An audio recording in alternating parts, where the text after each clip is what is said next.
Welcome back to the channel BMS made easy. तो students कैसे आप लोग। तो आज जो हम वीडियो लाए हैं, लेक्चर लाए हैं, तो वो है कि हम कैसे हिंदी जो है उसको समझ सकते हैं और संस्कृत का बेसिक हम कैसे पढ़ सकते हैं। जैसे संस्कृत में श्लोक होते हैं तो उनको हम कैसे रीड कर सकते हैं, वो हम तभी रीड कर पाएंगे, या जितना भी आयुर्वेदिक पोर्शन होता है हमारे BMS में, तो वो हम तभी समझ पाएंगे जब हमें हिंदी अच्छे से आएगी। ठीक है, तो आज का जो वीडियो, क्योंकि आयुर्वेदिक टॉपिक स्टार्ट करने से पहले मैंने ये वीडियो लाया है कि हम हिंदी कैसे समझे और संस्कृत का बेसिक हम कैसे समझे। ठीक है, इसमें हम हिंदी लैंग्वेज समझेंगे जिससे हमें आसानी से हिंदी पढ़ने में कोई दिक्कत ना आ जाए। ठीक है, और जितना भी आयुर्वेदिक पोर्शन हो, चाहे वो श्लोक वाला हो, ठीक है, या फिर हिंदी मीनिंग वाला हो, उसको हम अच्छे से पढ़ पाए। ठीक है, और हम हिंदी लिख भी पाए अच्छे से। ठीक है, तो आज का वीडियो स्टार्ट करते हैं। ठीक है, स्टार्ट हम बेसिक से करेंगे। जैसे कोई भी लैंग्वेज हमें सीखनी हो तो हम सबसे पहले उसमें क्या पढ़ते हैं, अल्फ़ाबेट्स पढ़ते हैं। ठीक है, तो ऐसे संस्कृत में या फिर हिंदी में होते हैं, उसको हम कहते हैं वर्णमाला। क्या कहते हैं, वर्णमाला।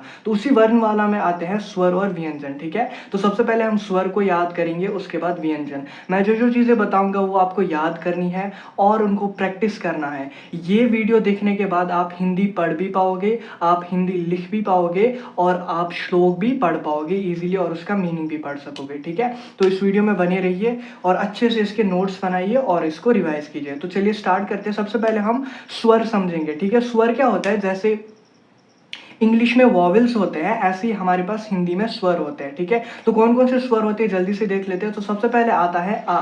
ठीक है, उसके बाद आता है आ। ये मैंने लिखा है, ऐसे लिखते हैं हम हिंदी में आ। फिर आता है आ, फिर आता है ई, फिर आता है ई, उसके बाद उ, उसके बाद ऊ, उसके बाद ओ, उसके बाद ओ, उसके बाद आता है ए, उसके बाद आता है ए, उसके बाद आता है एंड आहा।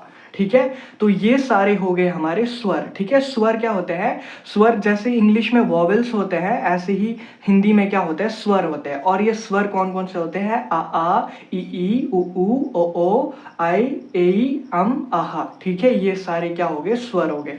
तो जिनको हिंदी नहीं आती उनके लिए मैंने यहाँ पे लिखा है, इसको आ बोलेंगे, इसको आ बोलेंगे। जैसे ही आपको प्रैक्टिस हो जाएगी हिंदी की, आपको प्रैक्टिस करना है आ कैसे लिखते हैं, आ कैसे लिखते हैं, क्योंकि जैसे ही आप ये लिखना सीख जाओगे स्वर एंड व्यंजन, उसके बाद आप वर्ड्स क्रिएट करना सीख जाओगे। जैसे आप वर्ड्स क्रिएट करना सीखोगे उसके बाद ही आप सेंटेंस लिख पाओगे, और आप सेंटेंस लिखना सीख गए फिर तो आप सब कुछ लिख सकते हो हिंदी में। ठीक है, तो सबसे पहले हमें बेसिक से स्टार्ट करना है। तो हमने स्वर बताया आपको कौन कौन से होते हैं, आ ई उ ओ ए आहा। ठीक है, ये क्या हो गया हमारे पास, ये स्वर होते हैं। ठीक है, आइए आगे बढ़ते हैं व्यंजन की तरफ। तो व्यंजन कौन कौन से होते हैं, व्यंजन में हमारे पास वर्ग होते हैं। ठीक है, व्यंजन में क्या होते हैं, वर्ग। और वर्ग का नाम हम कैसे देते हैं, जैसे ये क से स्टार्ट है, क से स्टार्ट है ना, तो इसको बोलेंगे क वर्ग। ये च से स्टार्ट है, यानी इस सारे को बोलेंगे क वर्ग। इसको बोलेंगे च वर्ग, इसको बोलेंगे ट वर्ग, इसको त वर्ग, इसको प वर्ग। ठीक है, तो व्यंजन में वर्ग होते हैं। तो सबसे पहले हम क वर्ग को याद करेंगे। ठीक है, क वर्ग को याद करेंगे और इसकी इमेज आपको दिमाग में रखनी है, का कैसे है, का की शक्ल कैसी है, का को हम कैसे लिख सकते हैं। ठीक है, तो यहाँ पे है क, उसके बाद है ख, क ख, फिर है ग, ग हम ऐसे लिखते हैं, उसके बाद है घ, उसके बाद है अंगा, इसको कहते हैं क ख ग घ अंगा, क ख ग घ अंगा। ठीक है, उसके बाद आता है च वर्ग। ठीक है, च वर्ग में क्या क्या आएगा, च वर्ग स्टार्ट होगा च से, इसमें आएगा च, छ, झ, झ, ना। ठीक है, तो च, छ, झ, झ, या। ठीक है, ये हो गए हमारे पास च वर्ग। ठीक है, तो सबसे पहले व्यंजन में क वर्ग, क ख ग घ ना, च छ ज झ न। ठीक है, तो ये हो गया हमारे पास च वर्ग। उसके बाद आता है ट वर्ग। ट वर्ग होगा स्टार्ट ट से, तो ट ठ ड ढ न, ट ठ ढ ढ न। ट हम ऐसे लिखते हैं, ठ ऐसे लिखते हैं, ढ ऐसे लिखते हैं, ढ ऐसे लिखते हैं और न ऐसे लिखते हैं। ठीक है, उसके बाद आता है त वर्ग। त वर्ग में क्या आएगा, त थ ध ध न, त थ द ध न। तो हिंदी में लिखना हो तो हम ऐसे त लिखेंगे, थ ऐसे लिखेंगे, द ऐसे लिखेंगे, ध ऐसे लिखेंगे और न ऐसे लिखेंगे। ये द है, ये ध है, ये ड है, ये ढ है। ठीक है, आई होप आप समझ गए होंगे। उसके बाद है प। प कैसे लिखेंगे, प फ ब भ म। प अलग है, फ है, ब है, भ है और म है। ठीक है, तो ये हो गए व्यंजन हमारे। उसके बाद और भी है, देखिए ये भी है। य हम ऐसे लिखते हैं, उसके बाद र ल व ह, य र ल व ह, ठीक है। उसके बाद श श स, श श स, क्ष श ऐसे लिखते हैं, श ऐसे भी लिखते हैं दूसरा श, स लिखते हैं ऐसे, कुशा ऐसे लिखते हैं। जैसे हमें कश्मीर लिखना हो तो उस टाइम हम इसका यूज करेंगे, ऐसे लिखेंगे श, कश्मीर, तो ऐसे आएगा। ऐसे ही त्र हम ऐसे लिखते हैं, ठीक है। जैसे हमें त्रिदोष लिखना हो तो हम त्रि और उसके ई लगाएंगे तो ये बन जाएगा त्रिदोष, ठीक है। तो त्र हम ऐसे लिखेंगे। और ज्ञ हम ऐसे लिखेंगे, जैसे हमें ज्ञान लिखना हो तो हम ज्ञ लगाएंगे, फिर उसके आगे य और न लगाएंगे, ठीक है। तो ये बन जाएगा ज्ञान, ठीक है। तो ये हो गए बेसिक से हमारे पास स्वर और व्यंजन, ठीक है। मैं फिर से बता देता हूँ स्वर और व्यंजन आपको, एक बार फिर से देखते हैं। फिर से देखिए यहाँ पे स्वर और व्यंजन, ठीक है। तो मैं आपको एक बात बताऊँ, अगर आपने स्वर लर्न कर लिया और व्यंजन लर्न कर लिया तो आप कोई भी हिंदी का वर्ड हो उसको पढ़ सकते हो और उसको लिख सकते हो। तो मेन चीज़ ये है, इसको 5 मिनट लगेंगे, इसको ज़्यादा से ज़्यादा 15 से 20 मिनट लगेंगे। तो टोटल ये 20 मिनट्स में हो जाएगा। अगर आप ये लर्न कर लेते हो और ये लर्न कर लेते हो, इनको लिखना सीखोगे, इनको पढ़ना सीखोगे, तो आपको मान लीजिए हिंदी सारी आ गई। फिर चाहे श्लोक हो या फिर हिंदी में मीनिंग लिखी हो, आप सब कुछ पढ़ सकते हो और आप सब कुछ लिख भी सकते हो, ठीक है। तो इस पे ज़्यादा फोकस कीजिए कि हम इनको कैसे याद करें, इसलिए मैं ये बार बार ये चीज़ें रिपीट कर रहा हूँ, ठीक है। आइए फिर से देखते हैं। तो स्वर कौन कौन से हैं? आ ई उ ओ, फिर है ए, फिर है ए, फिर है फिर है आहा। तो ये हो गए सारे स्वर।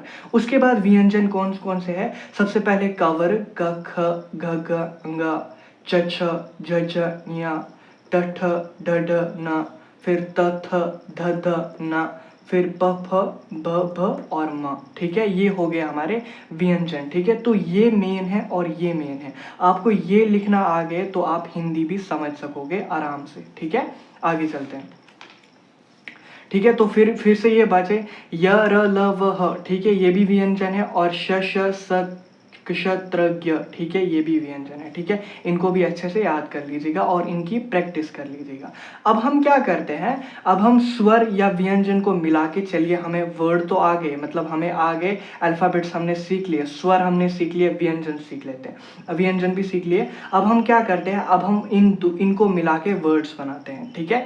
तो जैसे सबसे पहले आपने यहाँ तक प्रैक्टिस करनी है, इनको याद करना है ताकि आपको अच्छे से वर्ड्स ज़हन में हो, ठीक है। फिर आपको आगे क्या करना है, फिर आपको इनको मिलाना है, ठीक है। जैसे मैंने ग लिया, त लिया और ई लिया, ठीक है। इन तीनों को जब मैंने मिलाया तो एक वर्ड बन गया जिसको कहते हैं हम गति, ठीक है। ग त ई, तो ये बन गया हमारे पास गति। बस ऊपर एक लाइन डालनी है, ग त और ई को ज्वाइन करना है। हालांकि हम गति ऐसे नहीं लिखते हैं, हम ई के बजाय उसकी मात्रा यूज करेंगे, लेकिन फिलहाल मैं समझाने के लिए आपको कह रहा हूं कि हम वर्ड्स ऐसे बनाते हैं हिंदी में, ठीक है।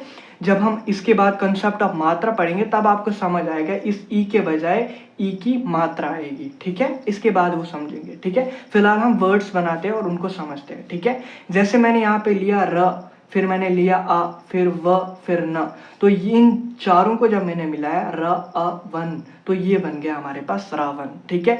ऐसे ही बस ये कहाँ से बना, इन्हीं स्वर और व्यंजन के मिला के ये वर्ड बना, ठीक है। तो ऐसे ही गति, रावण, ठीक है। ऐसे यहाँ पे देखिए थर्ड एग्जांपल, मैंने धा लिया, यहाँ पे देखिए धा है ना, तो मैंने यहाँ से धा लिया, ठीक है, धा मैंने यहाँ से लिया। उसके बाद धा लिया, इसमें त जोड़ा और उ जोड़ा, तो ध त उ, तो ये बन गया हमारे पास धातु, ठीक है। तो ऐसे ही हम स्वर और व्यंजन मिला के वर्ड्स बनाते हैं और इन्हीं वर्ड्स को हम मिला के सेंटेंस बना लेते हैं। तो मेन अगर मैं बात करूँ, सारा हिंदी लैंग्वेज किस पे बेस्ड है, वो इन दोनों पे बेस्ड है, स्वर और व्यंजन। आपको ये दोनों अच्छे से आ गए, आपको हिंदी लैंग्वेज प्रॉपर वे से अच्छे से लिखना भी आएगा, समझना भी आएगा, ठीक है। आई होप आप समझ गए होंगे, स्वर समझ गए होंगे, व्यंजन समझ गए होंगे, और इनकी ये छोटी छोटी एग्जाम्पल जो हमने स्वर और व्यंजन को मिला के बनाई वो समझ गए होंगे। जैसे ग त ई, तो ये बन गया गति। ऐसे ही र अ वन, ये बन गया रावण। ऐसे ही ध प्लस त प्लस उ बन गया धातु, ठीक है। तो ऐसे ही आप और भी एग्जाम्पल है, जैसे आप अपना नाम जोड़ सकते हैं, ठीक है। ऐसे ही प्रैक्टिस कीजिएगा, बहुत सारी एग्जाम्पल्स खुद क्रिएट कीजिए, उनको प्रैक्टिस कीजिए, ठीक है। इसी वे से आपको आ जाएगी, ठीक है। और जहाँ पे भी हिंदी लिखी हो उसको रीड करने की कोशिश कीजिए, चाहे वो बुक्स पे लिखी हो उसको पढ़ने की कोशिश कीजिए ज़्यादा से ज़्यादा, ठीक है। तो यहाँ तक ये बेसिक हो गया सारा स्वर और व्यंजन। अब हम आगे चलते हैं, इस हिंदी को कंसाइज करके कैसे हम लिख सकते हैं, and that involve the concept of मात्रा, ठीक है। अब हम कंसेप्ट ऑफ मात्रा को डिस्कस करेंगे, जो कि बहुत ही ईजी बनाएगी इस हिंदी लैंग्वेज को, इससे भी ईजी बनाएगी, that is the concept of मात्रा, और इसको शॉर्ट बनाएगी, ठीक है। अब हम जल्दी से उस कंसेप्ट ऑफ मात्रा को समझ लेते हैं, ठीक है, ताकि हमें हिंदी और अच्छे से आ जाए और अच्छे से हम इसको पढ़ पाए और समझ पाए, ठीक है। अब हम मात्रा को स्टार्ट कर लेते हैं। तो चलिए अब हम एक बेहतरीन, एक बहुत ही अच्छा कॉन्सेप्ट स्टार्ट करने वाले, that is the concept of मात्रा, ठीक है। तो मात्रा क्या होती है? द मात्रा is the short form of स्वर, ठीक है। यानी जितने भी हमने स्वर पढ़े अभी, ठीक है, यहाँ पे हमने पढ़े स्वर अभी, आ ई उ ई, ठीक है, ए आहा, ठीक है, जितने भी स्वर पढ़े तो उनकी एक शॉर्ट फॉर्म को मात्रा कहा जाता है, ठीक है। तो सबसे पहले हमने कौन सा स्वर पढ़ा था? आ पढ़ा था, ठीक है, और उसके बाद आ पढ़ा था, ठीक है। तो सबसे पहले हम आ की मात्रा देखेंगे, ठीक है। तो आ की जो मात्रा होती है, यानी अगर आप कहीं पे आ नहीं देखोगे, आप ये देखोगे, तो ये समझ लेना ये आ ही है, ठीक है। मतलब ये आ की दूसरी फॉर्म है, ठीक है, इसको कहते हैं हम आ की मात्रा, ठीक है। जैसे अगर आपको याद हो, अभी मैंने लिखा था एक सेंटेंस, एक वर्ड मैंने लिखा था रावण, ठीक है, मैंने आ यहाँ पे डायरेक्टली लिखा था, बट ये गलत माना जाता है, ये मैंने यहाँ पे समझाने के लिए आपको बोला था, ठीक है। तो असल में हम रावण कैसे लिखते हैं, हम क्या करते हैं, ये जो आ है इसके बदले इसकी मात्रा का यूज करते हैं, ठीक है। जैसे यहाँ पे रा वन है, ठीक है, तो रा, इस आ को हटाकर हमने इसकी मात्रा लगाई शॉर्ट फॉर्म में, ये हो गया आ, ये व और ये ना, ये बन गया रावण, ठीक है। तो आपने रावण इस फॉर्म में देखा होगा, ना कि इस फॉर्म में, ठीक है। तो बेस्ट वे ये है कंसेप्ट ऑफ मात्रा। तो मात्रा हमें जरूर ही यूज करनी है, चाहे कहीं पे भी हो, हमें मात्रा का यूज करना ही करना है, ठीक है। इसलिए मात्रा को हमें अच्छे से समझना है, ठीक है। तो ये हो गई आ की मात्रा। आ की मात्रा को हम ऐसे लिख सकते हैं, आ के बदले हमें ऐसे लिखना है, ठीक है। जैसे और एक एग्जांपल है, मैंने लिखा गया, जैसे कोई जाता है हम क्या बोलते हैं? गया। मैंने लिखा है ग या, और आ मैंने डायरेक्टली आ लिखा है, तो ये गलत है, ठीक है। इसको हमें ऐसे नहीं लिखना है, हमें ग या तो ऐसे ही लिखना है, लेकिन आ के बजाय हमें आ की मात्रा यूज करनी है, दैट इज दिस। तो ये बन गया गया, ठीक है। तो ये सही है, ठीक है। आई होप आप समझ गए होंगे। आ की मात्रा का साइन याद रखना कैसा है, ये है, ऐसा है, ऐसा, असल में ऐसा है, ये मैंने ऊपर डाला है समझने के लिए ऐसे, ताकि हम वर्ड्स में इसको जोड़ सके, ठीक है। तो ये है आ की मात्रा, ऐसे होती है, ठीक है, सिंपल लाइन, ठीक है। तो रावण, ये भी रावण, असल वर्ड यही है, गया, ये भी गया, लेकिन करेक्ट रिप्रेजेंटेशन ऑफ गया इज दिस, ठीक है, मात्रा के साथ, ठीक है। तो आ की मात्रा, लेकिन अगर आपको आ की मात्रा लिखनी होगी तो आपको डबल लाइंस डालनी होगी, बस फर्क इतना ही है, आ की मात्रा में सिंगल लाइन, आ की मात्रा में डबल लाइन, ठीक है। उसके बाद आगे बढ़ते हैं, ई और ई की मात्रा, ठीक है, क्योंकि इसके बाद कौन सा स्वर आता है? आ के बाद ई आता है, ठीक है। अब हम ई की मात्रा को डिस्कस कर लेते हैं। तो ठीक है, जो ई की मात्रा होती है वो आती है दिस लाइन, ऐसे आती है लाइन, लेकिन वर्ड से पहले, वर्ड से पहले, फिर हम उसको वर्ड के साथ कनेक्ट करते हैं। यहाँ पे मैंने लिखा है बिफोर वर्ड, ऐसे समझ नहीं आया होगा, आप एग्जाम्पल को देखिए, आपको प्रॉपर वे में समझ में आएगा, ठीक है। जैसे मैंने एक एग्जाम्पल ली थी अभी अभी, गति, ठीक है। तो गति को मैंने कैसे लिखा था? ग लिखा था, त लिखा था, ई लिखा था, ठीक है। लेकिन this is not the correct representation of this word. इसको हम कैसे रिप्रेजेंट करेंगे? इसको हम मात्रा के साथ रिप्रेजेंट करेंगे, तो हमें ई की मात्रा यूज करनी होगी। ये ई की मात्रा है, इसकी ई, इस ई की अलग मात्रा है, ठीक है। तो इसकी मात्रा कैसे है? ये है ग, ये है त, ये है ई। यानी जैसे मैंने बोला, बिफोर वर्ड आपको ऐसी लाइन डालनी है और इसको ऐसे कनेक्ट करना है वर्ड के साथ। जैसे ग, ये त, इसको ई की मात्रा, ये मैंने कनेक्ट किया यहाँ से इसके साथ, वर्ड के साथ। ये ऐसे है, ये मात्रा यहाँ पे देखिए ऐसे होती है, और इसको हम वर्ड के साथ कनेक्ट करते हैं ऐसे, ठीक है। ऐसे ही यहाँ पे होती है, वर्ड से पहले ग, फिर आई मात्रा, इस ई की पहले आती है, ई की पहले आती है, और ई जो होता है वो बाद में आती है।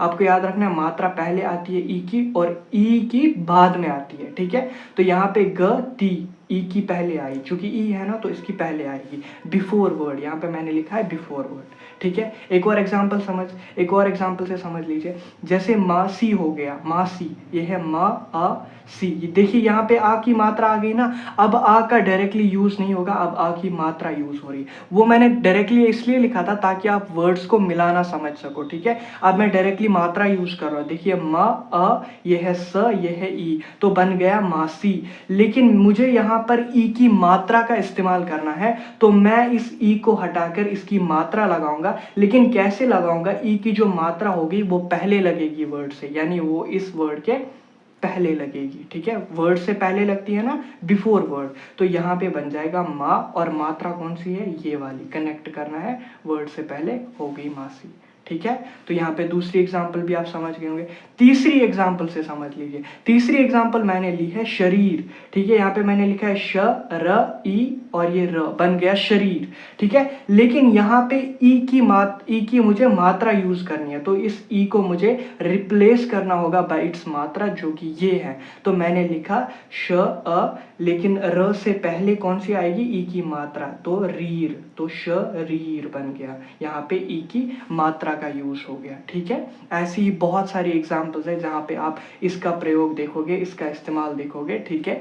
ई की मात्रा का इस्तेमाल देखोगे, ठीक है। वर्ड के पहले लगेगी और ऐसा साइन है और ऊपर से कनेक्ट करना है, ठीक है। ये हो गई आपकी ई की मात्रा। आ की मात्रा कैसे है, सिंपल लाइन है, बस आ के बजाय सिंपल लाइन। और ई की मात्रा कैसे है, वर्ड से पहले आएगी और उसको वर्ड के साथ ऊपर से कनेक्ट करना है, ठीक है। यहाँ पे आप देख सकते हो। तो ये हो गई आ की मात्रा और ये हो गई ई की मात्रा। अब हम आगे चलते हैं, दैट इज ई की मात्रा। ई की मात्रा भी सेम है, बस उसको वर्ड के लास्ट में लगाना है और उस वर्ड के साथ कनेक्ट करना है। ये वर्ड के पहले लगती थी और वर्ड से कनेक्ट होती थी ऊपर से, ये वर्ड के लास्ट में लगेगी। जैसे मान लीजिए यहाँ पे ई होता, तो ये वर्ड के लास्ट में लगती और उसके साथ ऐसे कनेक्ट होती, ठीक है, जो कि अब हम देखेंगे। आइए समझते हैं उसको।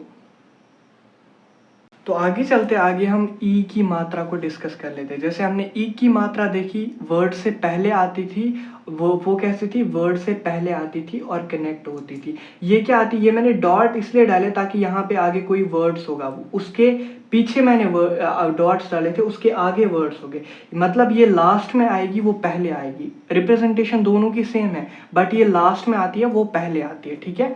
ये है, मैंने ई लिखा है और ये इसकी मात्रा, लॉस्ट ऑफ द वर्ड, मतलब वर्ड के अंत में आएगी मात्रा, ठीक है। जैसे मैंने यहाँ पे लिखा है परी, ठीक है, ये एग्जाम्पल है परी, ठीक है, परी एग्जाम्पल है। तो इसको हमें मात्रा से रिप्लेस करना है, तो ये ई है, तो इसके लिए हमें इसकी मात्रा का इस्तेमाल करना है, ठीक है। तो ये ई होगी रिप्लेस बाय इट्स मात्रा, ये है परी, यहाँ पे आएगा परी। यहाँ पे देखिए मैंने ई की मात्रा लगाई है, जो कि वर्ड के लास्ट में आई है और कनेक्ट हुई है। यही अगर ई की मात्रा होती तो ये र से पहले आती और र के साथ कनेक्ट होती, ठीक है। ये भी र के साथ कनेक्टेड है, लेकिन ये र के बाद आई है, तो ये ई की मात्रा होगी, ठीक है। तो ई की मात्रा कैसे आएगी, लास्ट ऑफ द वर्ड, और ये ऐसे कनेक्ट होगी ऊपर से, ठीक है। आई होप आप समझ गए होंगे। जैसे एक और एग्जाम्पल है चाबी, मैंने यहाँ पे लिखा है चाबी, ठीक है। तो चाबी की ई को रिप्लेस करना है बाय इट्स मात्रा, तो चा तो ऐसे ही आएगा, आ देखिए आ की मात्रा आ गई, यहाँ पे भी आ की मात्रा मैंने पहले लिखी है, ब है, और उसके बाद ई के बजाय ई की मात्रा आएगी, ऐसे आएगी कनेक्ट करके, और लास्ट ऑफ द वर्ड ये ई रिप्लेस हुआ बाय इट्स मात्रा, ठीक है। तो ये परी एग्जाम्पल और ये चाबी एग्जाम्पल, ठीक है। और ये ई और ये ई की मात्रा कैसे जुड़ेगी, वर्ड के अंत में जुड़ेगी, लास्ट में जुड़ेगी, ठीक है। आई होप आप समझ गए होंगे ई और ई की मात्रा। फर्क क्या है, वो वर्ड से पहले जुड़ती है और ये वर्ड के लास्ट में जुड़ती है, ठीक है। तो आपको ई का ध्यान रखना है, अगर ई है तो वर्ड से पहले मात्रा लगाइए, अगर ई है तो वर्ड के लास्ट में मात्रा लगाइए। जैसे गति हो गया तो पहले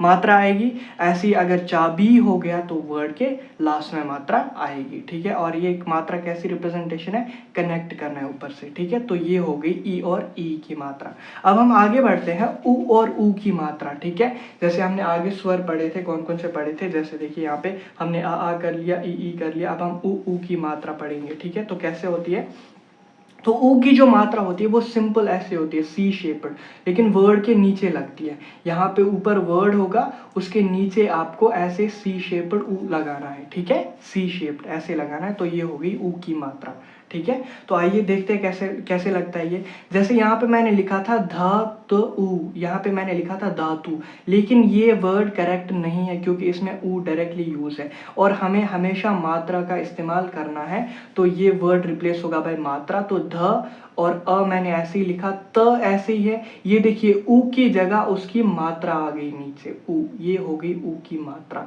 ये बन गया धातु, ठीक है। आई होप आप समझ गए होंगे। ऊ की मात्रा बहुत आसान है, ऊ और ऊ की मात्रा बहुत आसान है। ये मात्रा सभी आसान है, लेकिन कोई थोड़ी टाइम बाद समझ आती है, कोई जल्दी समझ आती है, ठीक है। तो ये ध आप एग्जाम्पल्स को जल्दी से, जितना आप एग्जाम्पल्स को समझोगे उतनी जल्दी आपको मात्रा समझ में आएगी, इसलिए मैंने दो दो तीन तीन एग्जाम्पल्स लिए ताकि आप अच्छे से समझ पाओ, ठीक है। जैसे मैंने यहाँ पे धातु लिखा था, जब हमने ऊ की मात्रा यूज की तो वो नीचे लग गई, ठीक है, क्योंकि मैंने पहले बताया ऊ की कौन सी मात्रा है, ये वाली, ठीक है। तो ये बन गया धातु, ये हो गया ऊ। ऐसे ही भानु, भानु नाम है किसी का, तो भानु यहाँ पे मैंने ऊ लिखा है, लेकिन ये वर्ड करेक्ट नहीं है, तो इसलिए इसको मात्रा से रिप्लेस करना पड़ेगा। दिस बिकम्स भान, ये न यहाँ तक सेम है, इस ऊ के बजाय नीचे आएगी इसकी मात्रा, दिस बिकम्स भानु। जैसे मैंने बताया ये वर्ड के नीचे लगेगा ऊ, ठीक है, बन गया इसकी मात्रा, ऊ की मात्रा ये है, ठीक है। अब आते हैं ऊ की मात्रा। एक तो होता है ऊ, दूसरा होता है ऊ, बड़ा ऊ, ठीक है। तो उसकी मात्रा ऐसी होती है, उसकी मात्रा भी वर्ड के नीचे लगती है, लेकिन ऐसे लगती है, ऐसे लगती है, ठीक है। जैसे मैंने यहाँ पे लिखा है मारूत, तो मैंने लिखा है मारूत, लिखा है ना मैंने, मा अ र, फिर मैंने ऊ लिखा है, बड़ा ऊ, फिर त लिखा है, तो इस बड़ा ऊ को रिप्लेस करेगी उसकी मात्रा, जो कि ऐसे आएगी। तो यहाँ पे मैंने लिखा है मा र, फिर आएगी बड़ा ऊ की मात्रा, फिर त, तो ये बन गया मारूत। ये है असली रिप्रेजेंटेशन मारूत की, ठीक है। तो ऐसे हम रिप्रेजेंट करते हैं मारूत को, ठीक है। ऐसे ही आगे देखिए, यहाँ पे मैंने लिखा है मारूत के बाद मैंने लिखा है सेकंड एग्जांपल धातु रूप। तो देखिए धातु तो आ गया आपको पहले ही समझ, धातु कैसे लिखते हैं, ऐसे लिखते हैं धातु, इसलिए मैंने यहाँ पे डायरेक्टली धातु लिख लिया, ऐसे मैंने नहीं लिखा धातु, मैंने सीधा धातु लिखा है, ठीक है। उसके बाद रूप, मैंने ऊप का लिखा ऊ, मात्रा यूज नहीं की, लेकिन जैसे ही मैंने मात्रा यूज की तो ये इसके बजाय ये आ गया, ठीक है, ये आ गया मात्रा इसकी, तो ये बन गया धातु रूप, ऊप की बजाय उसकी मात्रा आ गई, ठीक है। तो ये बन गया धातु रूप, ठीक है। तो ऊ की मात्रा ऐसे है, ऊ की मात्रा ऐसे है, फर्क क्या है, ऊ की मात्रा ऐसे है, ऊ की मात्रा ऐसे है, ठीक है। तो ये दोनों है फर्क, इसमें सी है, इसमें उल्टा सी है, लगते दोनों वर्ड के नीचे है। तो दिस इज द मात्रा ऑफ ऊ। आई होप आप समझ गए होंगे। तो हमने आ ई और ऊ पढ़ लिया, अब हम आगे मात्रा को डिस्कस कर लेते हैं। आगे चलते हैं, हम मात्रा ऑफ ओ ओ पढ़ेंगे, ठीक है। तो आगे स्वर कौन से आएंगे, ओ ओ आएंगे, ठीक है। देखिए हमने इनकी मात्रा पढ़ ली, शॉर्ट फॉर्म पढ़ ली। तो आ की मात्रा कैसे है, ऐसे है, ठीक है, सिंपल। आ की मात्रा कैसे है, डबल लाइन है, ठीक है, डबल लाइन है, ठीक है। ई की मात्रा कैसे है, वर्ड से पहले आएगी और कनेक्ट करना है। ई की मात्रा कैसे आएगी, वर्ड के बाद में आएगी और कनेक्ट करना है। ऊ की मात्रा कैसे आएगी, वर्ड के नीचे आएगी, सिंपल सी। और ऊ की मात्रा कैसे आएगी, उल्टा होके सी डालना है नीचे वर्ड के, ठीक है। तो खत्म हो गया, यहाँ तक हमने मात्रा डिस्कस कर ली। इनको हम ऐसे लिखेंगे, जब भी हम वर्ड्स बनाएंगे तो इनको हम ऐसे ना लिख के ऐसे लिखेंगे, ठीक है, जो हमने मात्रा बताई अभी। अब हम आगे मात्रा पढ़ेंगे औ और औ की, ठीक है। आइए समझते हैं, ठीक है। तो मात्रा ऑफ ओ एंड औ, ठीक है। तो ओ की जो मात्रा होती है वो ऐसे होती है, ठीक है, ये है रिप्रेजेंटेशन ऑफ ओ, ठीक है। तो ऐसे लिखते हैं, ठीक है। मान लीजिए यहाँ पे कोई वर्ड है तो इसको हम ओ को ऐसे लिखते हैं, ऐसे, ये बन गया ना वर्ड, ऊपर हम डालते हैं लाइन कोई भी वर्ड बना के, फिर इसको ऐसे डालते हैं ऊपर की तरफ, एक ऊपर की तरफ डालते हैं लाइन, ठीक है। एक नीचे की तरफ स्ट्रेट लाइन, एक ऊपर की तरफ कर्व्ड सी, थोड़ा सा हल्का सा, ठीक है। जैसे यहाँ पे एग्जाम्पल के थ्रू आपको अच्छे से समझ में आएगा, ठीक है। जैसे यहाँ पे है रोग, रोग कहते हैं हम डिजीज को, आयुर्वेद में रोग कहते हैं हम डिजीज को। तो आपको आयुर्वेद में रोग ऐसा कभी दिखता हुआ नहीं मिलेगा, ठीक है, क्योंकि इस ओ के बदले ओ की मात्रा यूज की होगी, ठीक है। तो ये रो ओ तो ऐसे है और ग ऐसे, लेकिन इस ओ के बदले उसकी मात्रा का यूज किया होगा, तो ये बन जाएगा रोग। तो इस ओ के बदले यहाँ पे आप देख सकते हैं ओ की मात्रा, ये है ओ की मात्रा, ऐसे लाइन फिर ऊपर की तरफ, तो ये बन गया रोग। ठीक है, तो ये है औ की मात्रा। ये भी रोग है, ये भी रोग है, लेकिन करेक्ट रिप्रेजेंटेशन इज दिस, क्योंकि इसमें मात्रा का इस्तेमाल किया गया है, तो दिस बिकम्स द रोग। ठीक है, तो ये हो गई औ की मात्रा। उसके बाद आती है औ की मात्रा। एक हो गया ओ, दूसरे आ गया औ की मात्रा। ठीक है, औ की मात्रा भी सेम ही है, जैसे देखो ऐसे ही है, सेम ही है, लेकिन इसमें क्या होता है, डबल लाइंस ऊपर आती है। इसमें सिंगल लाइन ऊपर आई थी, ऐसे एक नीचे एक ऊपर लाइन।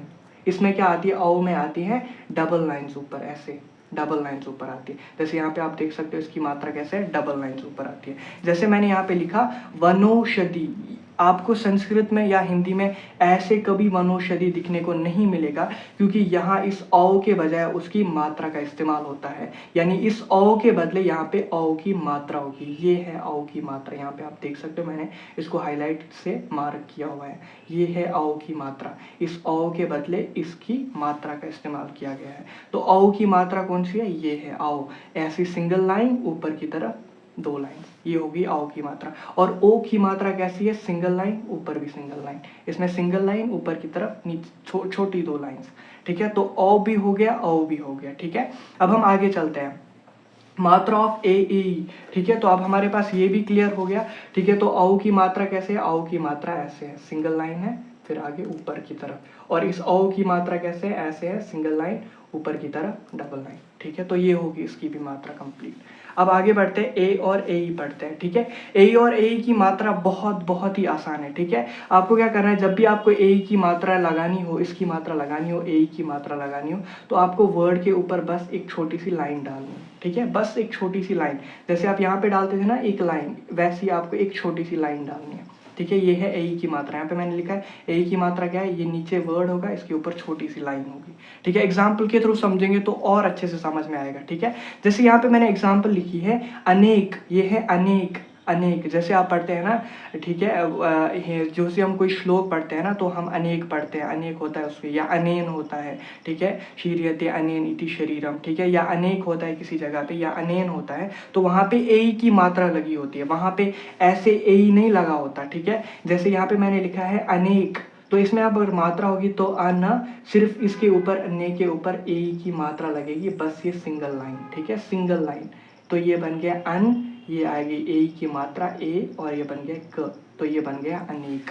ठीक है, तो इसकी मात्रा बहुत सिंपल है, वर्ड के ऊपर से छोटी सी लाइन डालनी है। ठीक है, जैसे यहाँ पे मैंने लिखा है वेग, वेग मैंने लिखा, तो आपको वेग कभी भी ऐसे नहीं मिलेगा दिखने को, वेग आपको हमेशा ऐसे दिखने को मिलेगा। यह मैंने लिखा है व ए ग, तो बन गया वेग।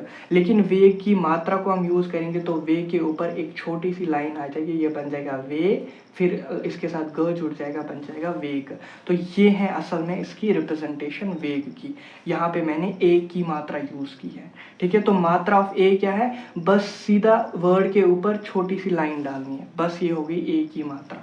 उसके बाद आता है ए की मात्रा, जैसे यहाँ पे सिंगल लाइन डाली थी, वैसे ही वर्ड के ऊपर अगर डबल लाइन डालोगे तो ए की मात्रा बन जाएगी। ठीक है, वहां पे ए की मात्रा बन जाएगी। जैसे मैंने यहाँ पे लिखा है राधेच, तो यहाँ पे ए ही है ना, तो राधेच मैंने लिखा है। ठीक है, ये ए ही है, तो इस ए के बदले इसकी मात्रा का यूज होगा, तो ये बन जाएगा राधे। सिंगल लाइन आती तो ए की मात्रा, लेकिन यहाँ पे डबल लाइन आई है तो ए की मात्रा, तो बन गया राधेज। तो यहाँ पे किसकी मात्रा है, यहाँ पे ए की मात्रा है। ठीक है, तो इस हिसाब से मात्रा क्लियर हो गया होगा, मतलब जितने भी बेसिक्स यूज होंगे उनकी मात्रा कंप्लीट है। फिर से देख लेते हैं, जल्दी जल्दी से देख लेते हैं हमने किस किस की मात्रा पढ़ी। सबसे पहले हमने अ की मात्रा पढ़ी, तो अ की मात्रा क्या है, सिंपल लाइन है, ऐसे है। ठीक है, तो अ के बदले ये यूज होगा। ई की मात्रा कैसे है, वर्ड से पहले लाइन डलेगी और वो उसके साथ कनेक्ट हो जाएगी, ये होगी ई की मात्रा। ठीक है, जैसे गति, ती से पहले ई जुड़ जाएगा। ठीक है, ऐसी मासी, सी से स से पहले ई जुड़ जाएगा तभी ये मासी बनेगा। ठीक है, ऐसे शरीर, री से पहले ई जुड़ जाएगा तब बनेगा शरीर। तो ई की जो मात्रा है वो वर्ड से पहले जुड़ेगी। ठीक है, आगे चलते हैं। ई की मात्रा, ठीक है। ई की जो मात्रा है वो भी ई की मात्रा की तरफ है, लेकिन वो लास्ट में जुड़ेगी, ठीक है। जैसे चाबी, चाबी बी ब के एंड में जुड़ के उसके साथ कनेक्ट हो जाएगी, बन गई चाबी, ठीक है। लास्ट में जुड़ेगी, रिप्रेजेंटेशन दोनों की सेम है, लेकिन एक पहले जुड़ती है, एक लास्ट में जुड़ती है, ठीक है। ऐसे ही मात्रा ऊ हमने डिस्कस किया, तो ऊ की जो मात्रा होती है वो वर्ड के नीचे लगेगी, और उल्टा सी, जैसे धातु, ये बन गया धातु, यहाँ पे ऊ की मात्रा आ गई, ठीक है। ऐसे ही हमने ऊ की मात्रा देखी, ऊ की मात्रा में हमने देखा, जैसे यहाँ पे धातु रूप देखा, तो रूप यहाँ पे ऊ की मात्रा की, ऊ के बदले ऊ की मात्रा यूज होगी, तो ऊ की मात्रा कौन सी है, ये है, उल्टा सी है, ठीक है। उल्टा सी है यहाँ पे ऊ की मात्रा, वहाँ पे छोटा सी है और यहाँ पे उल्टा सी है ऊ की मात्रा, ठीक है। आई होप आप समझ गए होंगे। उसके बाद हमने मात्रा ओ और औ पढ़ा, तो औ की मात्रा ऐसे सिंगल लाइन ऊपर करके एक छोटी लाइन, ठीक है। जैसे रोग हमने कहा, इसके लिए इसकी हमने मात्रा यूज की तो बन गया रोग, ये है असल में इसकी रिप्रेजेंटेशन। उसके बाद औ की मात्रा सेम वही लाइन है, लेकिन ऊपर डबल लाइन, जैसे वनौषधि, यहाँ पे इसकी मात्रा जब यूज की तो इसकी मात्रा मैंने लिखी वनौषधि, ये है, ठीक है। उसके बाद मात्रा ऑफ ए, ठीक है। यहाँ पे ए की जो मात्रा होगी वो वर्ड के ऊपर लगेगी, ठीक है। वो वर्ड के क्या लगेगी, ऊपर लगेगी, सिंगल लाइन। जैसे यहाँ पे अनेक मैंने लिखा, तो न के ऊपर ए की मात्रा एज अ लाइन जुड़ेगी और ये क बन जाएगा अनेक, ठीक है। ऐसे ही वेग मैंने यहाँ पे लिखा, तो ए की मात्रा ऊपर जुड़ जाएगी वेग के एज अ लाइन, तो बन जाएगा वेग, ठीक है। और ए की मात्रा अगर लिखनी हो तो यही सिंगल लाइन डबल लाइन में कन्वर्ट करनी है, तो बन गई ए की मात्रा। जैसे राधेश मैंने लिखा, तो जब इसमें मात्रा जुड़ गई ए की, इस ए को हमने रिप्लेस किया बाइट्स मात्रा, तो यहाँ पे डबल लाइंस आ गई, राधेश बन गया, ठीक है। आई होप आप बेसिक मात्रा समझ गए होंगे, इनकी रिप्रेजेंटेशन समझ गए होंगे अच्छे से, ठीक है। अब कुछ और एक दो बचती है मात्रा, ठीक है। जैसे अम और आहा की जो ज़्यादा यूज़ नहीं होती, ज़्यादा जो यूज़ होती है वो यही है, इनको भी देख लेते हैं। जैसे अम, अगर आपको कहीं जैसे हम लिखते हैं पंच महाभूत, तो उसमें आपको दिखेगा ऊपर की तरफ बिंदु, यानी इसको हम बिंदु कहते हैं, डॉट दिखता है किसी वर्ड के ऊपर, तो वो इसकी मात्रा होती है, अम की मात्रा होती है। या जैसे अगर आपको कहीं आहा दिखे, यानी दो डॉट दिखते हैं, जैसे आप संस्कृत में जब ये पढ़ोगे, क्या बोलते हैं इनको, शब्द रूप पढ़ोगे, तो वहाँ आपको बहुत सारे वर्ड्स दिखेंगे, वहाँ आपको बहुत सारे वर्ड्स दिखेंगे जहाँ आपको डॉट्स मिलेंगे, लेकिन असल में उनकी रिप्रेजेंटेशन अगर देखें, जैसे आपको वर्ड्स मिलेगा सह, तो सह हम ऐसे लिखते हैं, सह और आहा, क्योंकि मैंने अभी कहा इसको क्या कहते हैं, जब हमने वॉवेल्स डिस्कस किए, स्वर डिस्कस किए, इसको आहा कहते हैं, ठीक है। तो आपको ऐसे दिखेगा सह, लेकिन हम इसको ऐसे ना लिखकर हम लिखते हैं सह, क्योंकि ये इसकी मात्रा होती है, डबल डॉट आहा की मात्रा और सिंगल डॉट वर्ड के ऊपर अम की मात्रा, ठीक है। आई होप आप समझ गए होंगे। अम और आहा की मात्रा ज़्यादा इंपॉर्टेंट नहीं है, ज़्यादा इंपॉर्टेंट जो थी वो मैंने बता दी है, ठीक है। अब एक क्विक रिकैप देखिए फिर से मात्रास का, यहाँ पे रिप्रेजेंटेशन का, बस इसको याद कर लीजिएगा, इसको देख लीजिएगा अच्छे से। उसके बाद स्वर और व्यंजन की प्रैक्टिस कीजिए और फिर मात्रा को अप्लाई कीजिए, तो आपको जितनी भी हिंदी के वर्ड्स हैं आप लिख पाओगे, आप समझ पाओगे, आप श्लोक भी रीड कर पाओगे, ठीक है। इसको फिर से देखिए, आ की मात्रा ऐसे है, आ की मात्रा ऐसे है डबल लाइन, ई की मात्रा ऐसे है वर्ड से पहले, मतलब यहाँ पे वर्ड्स है आगे, और ए की मात्रा लास्ट पे है, ठीक है, मतलब इससे पहले वर्ड्स है, फिर इसको कनेक्ट किया है ऊपर से। ऊ की मात्रा ऐसे है, छोटा सी ऊ की मात्रा ऐसे है, और ए की मात्रा ऐसे है, वर्ड के ऊपर से जाएगी सिंगल लाइन, ए की मात्रा वर्ड के ऊपर से जाएगी डबल लाइंस, ओ की मात्रा सिंगल लाइन नीचे और एक छोटी लाइन ऊपर, औ की मात्रा सिंगल लाइन नीचे ऊपर डबल लाइन, ठीक है। अम की मात्रा वर्ड के ऊपर बिंदु डॉट आएगा, और आहा की मात्रा डबल डॉट, ठीक है। तो ये हमारा कंसेप्ट ऑफ स्वर, व्यंजन और मात्रा कंप्लीट होता है, और यही बेसिक है for the Hindi knowledge. For shloka अगर आप देखोगे, अगर आपको श्लोका रीड करना होगा तो यही वर्ड्स उसमें भी यूज़ होंगे, यही मात्रा उसमें भी लिखी होगी, बस आप इसको अच्छे से समझ लीजिए, इसकी अच्छे से प्रैक्टिस कीजिए, ठीक है। जितनी बार हो सके स्वर व्यंजन को याद कीजिए, उनकी प्रैक्टिस कीजिए, मात्रा को अप्लाई करना सीखिए, कहाँ पे ई की मात्रा होगी। आप डायरेक्टली मात्रा अप्लाई नहीं करना, जो बेसिक से सीख रहे हैं वो सबसे पहले वर्ड्स बनाएंगे, जैसे पहले मैंने वर्ड्स बनाए, ठीक है। यहाँ पे चलो गलत ही मैंने बनाई, लेकिन जब मैंने गलत बनाए, फिर जब मैंने आगे मात्रा सीखी तो मैंने इन्हीं वर्ड्स को सही किया। ऐसे ही आप भी कर सकते हो, आप पहले गति गलत बनाओ, जो भी बन रहा है बनाओ गलत ही, ठीक है। जब आप इस गलत को बनाओगे, आगे आप मात्रा सीखोगे, मात्रा को भी रिवाइज करोगे, फिर आप इस वर्ड को खुद ही करेक्ट कर पाओगे, ठीक है। आई होप आप समझ गए होंगे आज का लेक्चर, ठीक है। तो यहाँ पे मैंने एक छोटा सा, आप ऐसी आप भी सेंटेंसेस बना सकते हो, जैसे मैंने लिखा है म, तो ये म है और इसके ऊपर क्या है, ये देखिए ए की मात्रा है, तो बन गया मैं। ऐसे ही आप भी सेंटेंस बना पाओगे बहुत ही अच्छे से, बहुत ही आराम से, ठीक है। ये मैंने लिखा है म, लेकिन ये वही पहचान पाएगा जिसने मात्रा पढ़ी होगी, जिसको पता होगा ये किसकी मात्रा है। ये देखिए, ये लाइन है ना, ये किसकी मात्रा है, यहाँ पे देखिए ए की मात्रा है, तो ये बन गया म, ए बन गया मैं, ठीक है, बन गया मैं। और ये घ है और र है, ये वही पढ़ पाएगा जिसको स्वर और व्यंजन अच्छे से आता होगा, ठीक है। तो इसलिए मैं कह रहा हूँ स्वर, व्यंजन और मात्रा, ये 3 बेसिक्स हैं। अगर आपको हिंदी लैंग्वेज सीखनी है, आपको श्लोक्स पढ़ना सीखना है, तो ये बेसिक है, ठीक है। तो मैंने यहाँ पे लिखा है मैं, घर, ये र, तो बन गया घर। ये है जा, ये है आ की मात्रा, देखिए आ की मात्रा। ये है ता, फिर से आ की मात्रा, तो जा आ ता आ, तो बन गया जाता, ठीक है। मैं घर जाता। ये है ह, तो जिसने स्वर व्यंजन पढ़ लिए होंगे और जिसने मात्रा पढ़ ली होंगे वो सेंटेंस भी अच्छे से पढ़ लेगा। और यहाँ पे मैंने ये वही बता पाएगा जिसने मात्रा पढ़ी होगी। यहाँ पे कौन सी किसकी मात्रा है, ये ऊ की मात्रा है, ठीक है। जैसे देखिए यहाँ पे ऊ की मात्रा है, छोटा सी नीचे, तो ये बन गया हूँ, तो ये बन गया मैं घर जाता हूँ। तो ऐसे ही आप भी सेंटेंस बना पाओगे जब आप अच्छे से स्वर व्यंजन पढ़ोगे, मात्रा को सीखोगे, इनकी मात्रा याद रखोगे, मात्रा किसकी कैसी है, आ की कौन सी है, ई की कौन सी है, ऊ की कौन सी है। फिर जब आप रीड करोगे फिर आपको अच्छे से आएगा। और कंटिन्यूअस प्रैक्टिस आपको ज़रूरी है, बस 3 दिन प्रैक्टिस कर लो और 3 दिन इसको अच्छे से याद कर लो, फिर आप हिंदी कोई भी श्लोक हो, कोई भी मीनिंग लिखी हो हिंदी में, आप इजीली पढ़ पाओगे, ठीक है। आई होप आपको आज का लेक्चर समझ आ गया होगा, ठीक है। यही था आज का बेसिक लेक्चर जिसमें हमने पढ़ा कि हम कैसे हिंदी को समझ सकते हैं, हिंदी लैंग्वेज को समझ सकते हैं, क्योंकि मोस्ट ऑफ द कॉलेज में स्टूडेंट्स जो आते हैं वो इंग्लिश मीडियम ही होते हैं और उनको फर्स्ट ईयर में बहुत सारी प्रॉब्लम्स होती है, ठीक है। तो आज से कोई भी प्रॉब्लम नहीं होगी अगर आपने ये लेक्चर अच्छे से देख लिया, इसके नोट्स बना लिए अच्छे से, और ये जो नोट्स है ये मैं प्रोवाइड करूंगा टेलीग्राम चैनल पे, ठीक है, जिसका लिंक डिस्क्रिप्शन में है, वहां से आप ये देख लेना ये नोट्स। तो अगर आपने आज का लेक्चर देख लिया तो आपको कभी भी कोई डाउट नहीं रहेगा हिंदी लैंग्वेज में, हिंदी को पढ़ने में, और ना ही श्लोक समझने में और पढ़ने में भी, ठीक है।